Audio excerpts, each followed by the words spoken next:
నిజానికి మొదట మాయాబజార్ అనుకున్నప్పుడు కృష్ణుడు సిఎస్ఆర్ని పెట్టాలి అని ఒక ఆలోచన ఉండేది కేసీఆర్కి.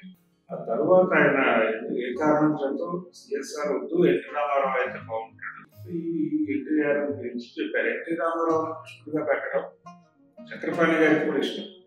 డిసైడ్ అయిన తర్వాత ఎన్టీఆర్ గురించి చెప్పారు, బాబు నువ్వు సినిమాలో కృష్ణుడి వేషం వేయాలి, నేను వేయను, ఎందుకు వేయవు అని కూర్చోబెడితే ఆయన చెప్పాడు, ఇలా గతంలో నేను కృష్ణుడు గెటప్ వేస్తే ఇలా దాదాపుగా తెరవచించే పరిస్థితి, కాబట్టి నేను కృష్ణుడు వేయకూడదు అని నిర్ణయించుకున్నాను, వేయదు. ఇప్పుడు కేవీ రెడ్డి గారు గోపాలతో కలిసి కూర్చున్నాడు.